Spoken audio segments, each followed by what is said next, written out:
할렐루야. 오늘 우리에게 생명 주신 하나님께 감사와 영광을 드립니다.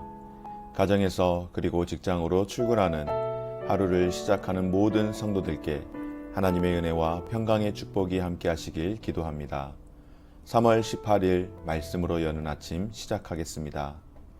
오늘 우리에게 주신 하나님의 말씀 마태복음 24장 15절에서 28절 말씀입니다.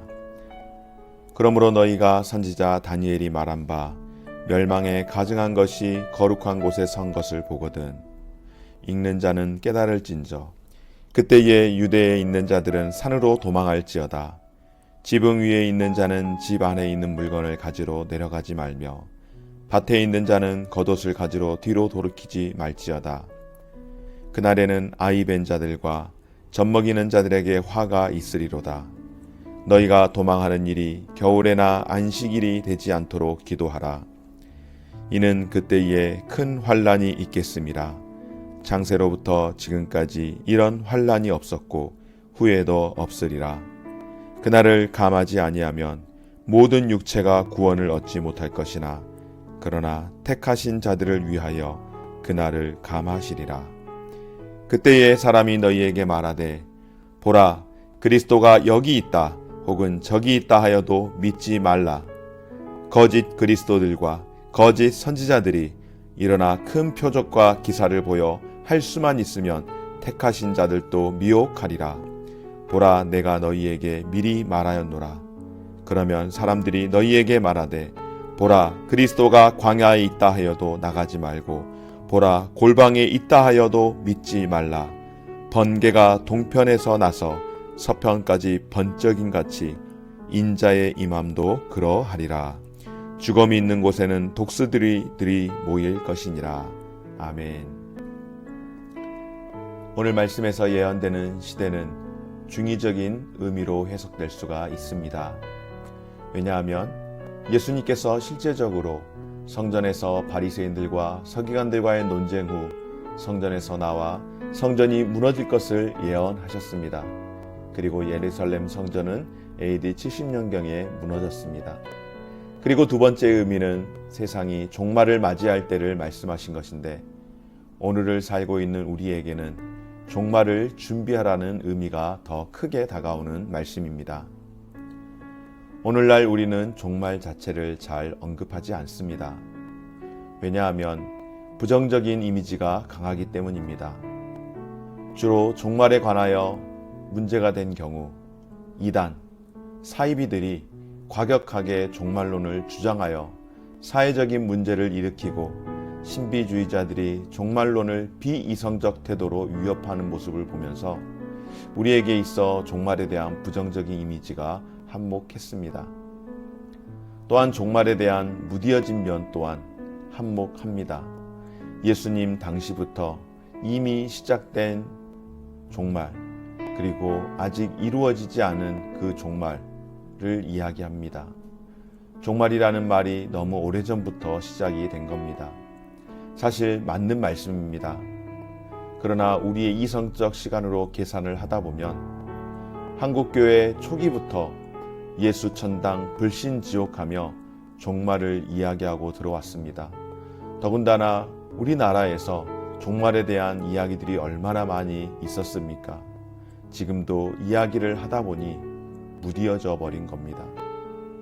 그리고 종말이라는 말은 우리에게 무섭고 두려움을 가져다 주기 때문에 오히려 종말이라는 말을 꺼내는 데 있어 조금은 부담스러워하는 경향이 있습니다. 그래서 교회에서도 종말에 관한 설교도 상대적으로 잘 하지 않는 편이기도 합니다.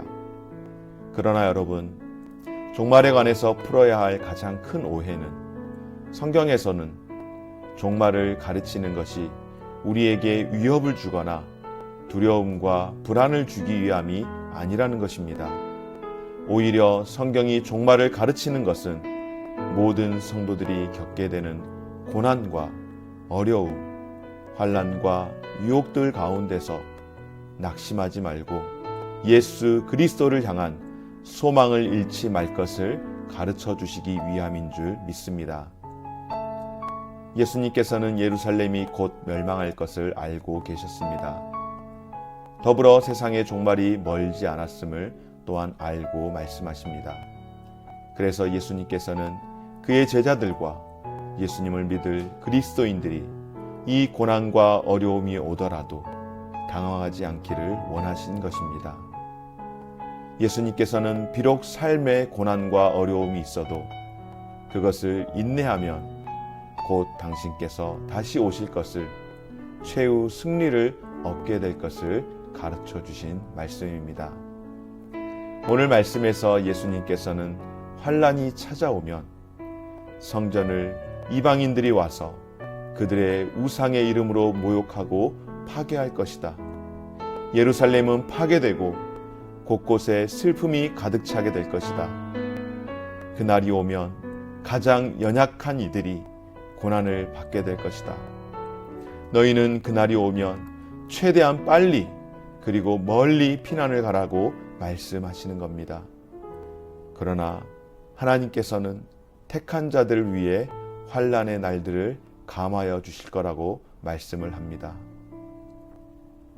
뿐만 아니라 마지막 때에 사탄은 광명의 천사로 가장해 택하신 자들을 현혹할 것입니다. 그래서 거짓 그리스도, 거짓 선지자가 큰 표적과 기사로 현혹할 때 성도들은 분별할 수 있어야 합니다. 어떤 이들은 그리스도가 골방 같은 특정한 곳에 있으니 가보자고 유혹할 수도 있습니다. 그러나 여러분, 그런 말에도 현혹되어서는 안 된다고 오늘 예수님께서 말씀하고 계시는 겁니다. 사랑하는 여러분, 예수님의 재림은 전 우주적인 사건으로 나타난다고 말씀을 합니다. 번쩍이는 번개를 모든 사람이 보는 것처럼 동쪽에서 번쩍여서 서쪽에 있는 사람들이 다 볼 수 있듯이 독수리가 하늘을 빙빙 돌고 있으면 그 아래 먹을 것이, 사냥할 것이 분명히 있다라는 것을 알 수 있는 것처럼 예수님의 재림은 누구 한두 사람, 누구 특정한 사람에게 주어지는 것이 아니라 모든 사람이 분명히 아는 방식으로 모두에게 이루어질 것이라는 것을 오늘 예수님께서 말씀해 주시는 겁니다. 그래서 더더욱 이단자들에게, 거짓 그리스도와 선지자들에게 현혹되지 말 것을 말씀하시며, 또한 연약한 자들이 이러할 때에 환난 당할 것을 애통해 하시는 겁니다. 그래서 마지막 때일수록 성도는 기이한 기적이나 표적을 따라가서는 안 되는 것이죠.